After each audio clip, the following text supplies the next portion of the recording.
원주 학생 여러분, 전국 학생 여러분 안녕하십니까? 상킴영어 오늘은 고난도 유형 독해 빈순사법 전략편 글의 순서 포인트 3의 줌 1번을 공부하도록 하겠습니다. 여러분 더보기란 자료 출력해서 저랑 같이 봅니다. 단어부터 보겠습니다. 줌 1번 단어 줌 1번 단어 보겠습니다. Human Resource는 인적 자원입니다. 사람도 기업이 가지고 있는 어떤 조직이 가지고 있는 자원에 들어가죠. 가장 중요한 자원이죠. Emphasis는 강조란 명사 뜻인데 이게 동사 강조하다는 것은 emphasize, stress, highlight, underline 밑에 줄 치는 거니까 강조하는 거죠. 이런 표현이 있고 요 밑에 별표 3개 하세요. 이 3개의 동사 곱하기 2개의 목적어 하면 6개의 표현이 되겠죠. Put emphasis on, put stress on. Lay emphasis on, lay stress on. Place emphasis on, place stress on. 6가지 표현 전부 다 무엇을 강조하다 그런 뜻입니다. 근데 이 중에서 대장 표현을 알아두셔야 돼요. Put emphasis on이 가장 많이 쓰이는 대장 표현이 되겠습니다. 강조하다. 자, 물론 6가지를 다 알아두시기 바랍니다. Acquire, 습득하다, 획득하다 뭐 이런 뜻인데 acquired 하면은 형용사화가 되고 과거분사가 형용사화돼서 태어난 이후에 습득된 이런 말이니까 후천적인 뜻이죠. 뒤에 주로 뭐 어떤 뭐 질병이라든가 뭐 특성 이런 말이 나옵니다. acquired disease 하면 후천성 질병, natural disease 하면 선천성 질병이 되겠죠. 여러분이 잘 아는 AIDS, AIDS가 제일 앞에 이게 acquired예요. Acquired Immune Deficiency Syndrome, 후천성 면역 결핍증인데 acquired 이게 중요한 겁니다. 아시겠죠? 자, 그다음 transfer 전달하다 전하다. formal은 공식적인, 그럼 형식적인 뜻이 있는데 여기서는 공식적인 뜻으로 쓰였어요. insufficient는 불충분한, 이게 not의 의미니까. 자, sufficient는 충분한 뜻이 되겠고 반대말입니다. address 별표 3개입니다. 명사 주소라는 뜻이 있고 동사로 쓰이면 주소를 쓰다는 뜻이 있고 연설하다 말을 걸다는 뜻이 있죠. 세 번째, address a problem, 어떤 문제를 다루다, 처리하다. 3번 뜻으로 쓰였어요. 여기서는 shift. shift 자체가 변화하다, 이동하다니까 변화하는, 이동하는 뜻이 되겠죠. ing가 붙어서 형용사가 됐습니다. timely. 이렇게 time에다 LI 붙여서 시기적절한 적시에 untimely를 쓰면 때일은 상황이 성숙해지기 전에니까 역시 때일은 이 말이 되겠죠. 예를 들어서 untimely death. 어떤 사람이 일찍 죽어서 his untimely death 하면 요절이라고 그러죠. 허리가 꺾였다, 일찍 죽었다는 얘기입니다. 자, 이런 표현들이 있다는 거 알아두시고 본문을 보도록 하겠습니다. 자, 글의 순서 포인트 3, 줌 1은 먼저 첫 번째 그 주문을 들어가기 전에 내용 흐름으로 정답을 찾는 건데 그 중에 내용 흐름으로 정답 찾기 중에 첫 번째 유형은 일반적 추상적 진술에서 구체적인 세부적인 진술로 나가는 겁니다. 요거 잠깐 칠판을 새로 꺼내서 설명드릴게요.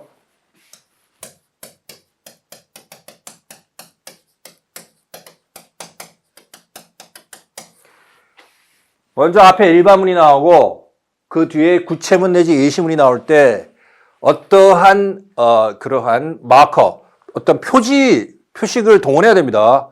자, 여기까지가 일반문이고 다음부터는 구체문 내지 예시문이야를 보여주는 것을 마커라고 일단 지칭하겠습니다. 표지. 일반문에서 구체문, 예시문 넘어갈 때의 표지는 몇 가지가 있습니다. 첫 번째, 연결어구 내지 준연결어구를 쓰는 겁니다. 요 일반문에서 구체문, 예시문 요 넘어갈 때 요 사이에 연결어구 내지 준연결어구를 사용하는 그런 경우가 있어요. 자, 가장 쉬운 것부터 보겠습니다. 예를 들어서 for example, for instance 이런 표현을 쓰면 이 자체가 예를 들어서니까 요 다음에 구체문 예시문이 나오겠죠. 그 다음 어떤 동사를 써서 다음의 예를 생각해 보자. think of. 또 다음의 예를 고려해 보자. consider. 그 다음에 다음의 예를 상상해 보자. imagine. let's say. 뭐뭐라고 가정해 보자. 또 뭐뭐라고 해 보자. 가정해 보자. 이 말. Let's say, suppose 뒤에 전부 다 예가 나오겠죠.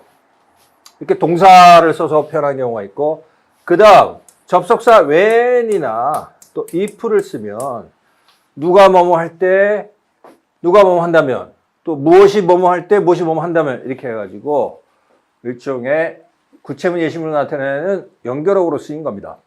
그 다음 이러한 연결어구 내기 준연결어구 뭐 이런 것이 없이 냅다 갑자기 어떤 일반적인 내용이 나오고 그 뒤에 냅다 갑자기 고유명사 특징이 뭐죠? 대문자로 시작하죠?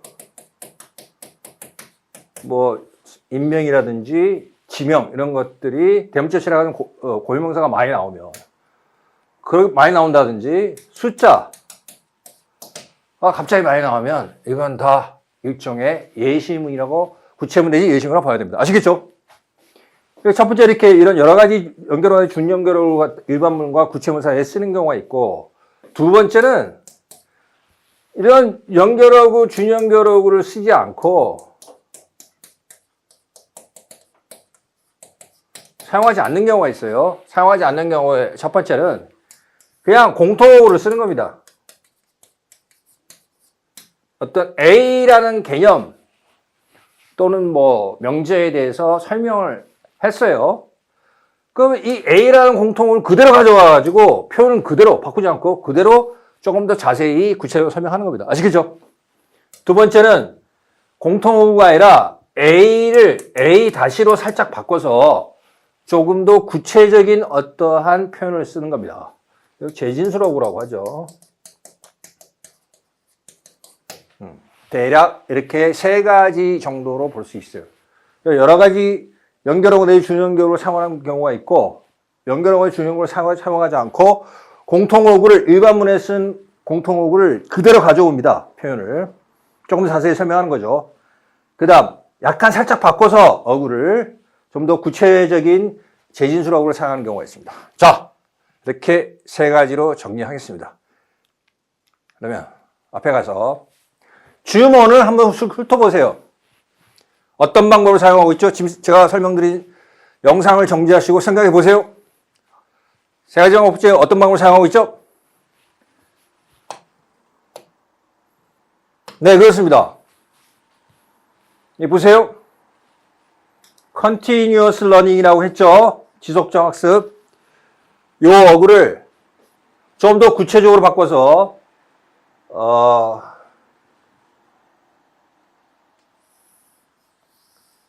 학습하는 조직에서 라고 이것이 A라는 표현이면 A-로 살짝 바꿨었어요.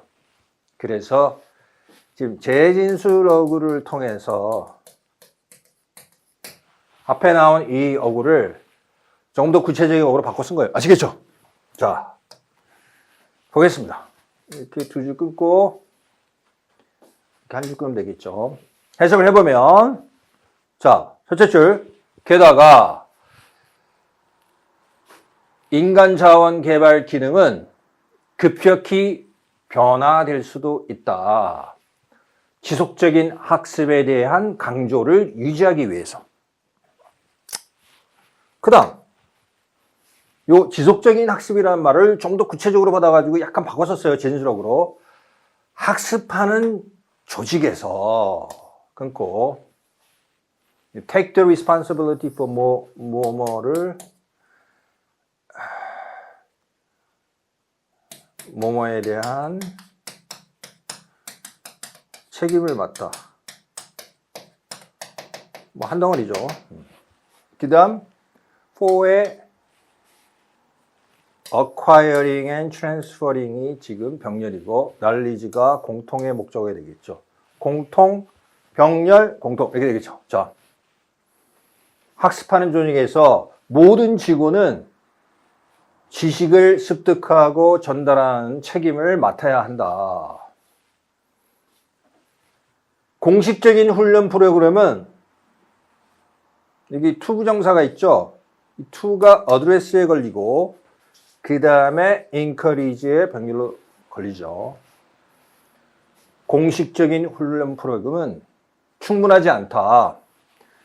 변화하는 훈련 욕구를 처리하고 시기적절한 정보 공유를 장려하기 위해서는 장려하는 데는 충분하지 않다. 됐죠? 그러면 이 뒤에 나올 말이 뭐겠어요? 한번 추측을 해보세요. 이 공식적인 훈련 프로그램은 충분하지 않다 그랬으니까 뭐가 필요하다는 겁니까? 화면 정지하고 생각해 보세요. 그렇죠. 비공식적인 훈련 프로그램도 필요하다. 그 말이 되겠죠? 뒤에 그런 말이 나와야 되겠죠. 아무래도 informal training